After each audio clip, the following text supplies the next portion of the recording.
If you let me borrow 60 seconds of your time, you'll give me the next 3 minutes for free. 2 weeks ago, I published a video in regards to the assassination of Jovenel Moïse and my analysis of what Martine Moïse could be guilty of. After doing my own research with my own eyes and my own brain that scientific evolution and maybe God gave me and some common sense, I stated that the assassination of Jovenel Moïse was done in 2 waves. Not only did I publish photos that proves that Jovenel Moïse was tortured before he died, but I also stated that he could not have been killed the early mornings of July 7th because the information, the autopsy, and the photos don't make sense. I also stated that the attack on his compound the early mornings of July 7th was done in 2 waves. 1, to cover up the torture, and 2, to frame the Colombians. And now we have a U.S. candidate of the Republican Party essentially confirming my theory. Rod Joseph sat down with James Reports and confirmed my analysis. So let's take a listen. C'est ça qu'on a là, yo le hook parce que pour évidence ma boy on petit bout dans ça que et un investigateur parle avec yo pas comprendre comment faire Jovenel et mourir dans chambre parce que pour leur reconstruire ça non évidence yo pas marcher. Ça veut dire quelque part Jovenel capable de mourir en dedans chambre. Possibilité. Quand tu posé petit Jovenel question ça, il dit que était quoi que Jovenel mourit la caille. Il était plusieurs fois, il parlait avec, il était pas là quelques monde une heure à l'avance et quelques monde un petit moment avant qui était confirmé que papa était la caille soit ça, il mourit la caille.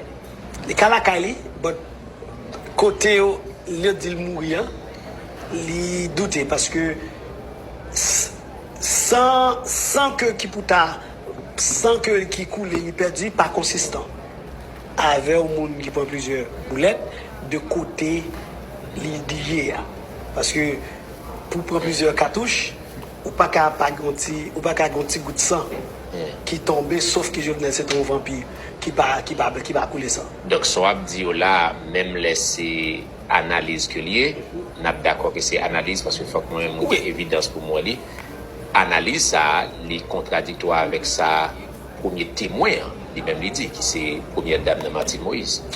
Mais c'est là encore gagner grande question qui vous poser parce que pour madame Martine Moïse moi si m't'a questionné madame Martine Moïse il y a une question t'a posé autrement si m't'a investigateur parce que si madame Martine Moïse sorti traîner de une chambre pour l'autre pas d'évidence de tuel de sang parce que sous prend plusieurs boulettes de 762 qui c'est Kalachnikov 762 qui là impact ça close ground t'as gagné blood splatter tout balle ça but gain plus qui pas consistant mais il casse un premier crime scene pour évaluer. So like I said, the Colombians stated that when they entered that room, Jovenel Moïse was already dead.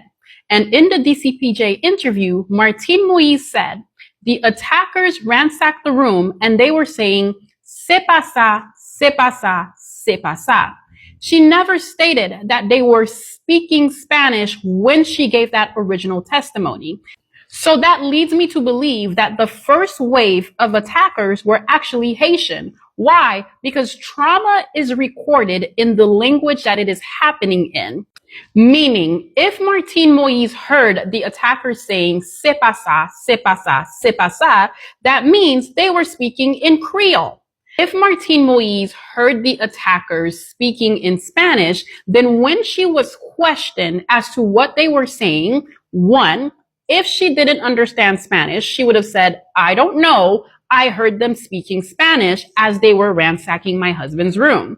Now, if Martine Moïse is in fact bilingual, she speaks Spanish, she's fluent, and she understands Spanish, and if the trauma was being executed in Spanish, then she would have said the exact phrase when she was questioned as to what the attackers were saying, she would have said it in Spanish. Meaning, if the attackers were in the room going, eso no es, eso no es, eso no es, then Martin Moïse would have said, eso no es, eso no es, eso no es. Trauma is recorded in the language that it is happening in. Martin Moïse heard c'est pas ça, because the trauma was being inflicted in Creole. With that being said, I'm going to repeat the exact statement of the corpse that was given by the coroner as soon as he got to the scene. And then I'm going to tell you exactly what he said after he did a full analysis. At about 10 o'clock in the morning, when the coroner got there, he stated that Jovenel Moïse received 12 projectiles to the body. 1 in the head, 1 in the left eye, 1 in the forehead, 1 in the left ear, 2 in the chest, 1 in the left forearm, 1 in the right thigh, 4 projectiles to the back. On July 10th, the autopsy of the corpse of the late Jovenel Moïse was performed. Analysis, excavations, deformations, and abnormal mobility of several parts of the body, including the skull, the frontal bone, and the nasal bone, and the left leg, were noted. In addition, 15 entry and exit holes, both chests, right buttock, right forearm, right thigh wounds were noted, and fractures to the left leg and toe, as well as fragments of projectiles, have been spotted in several parts of the body.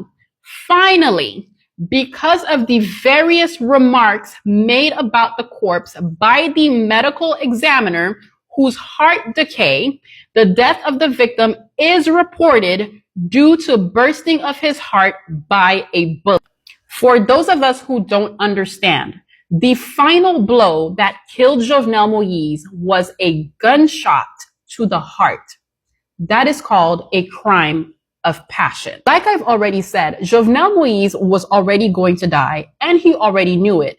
It was just a matter of time and a matter of who. What we're trying to find out is who called the hit.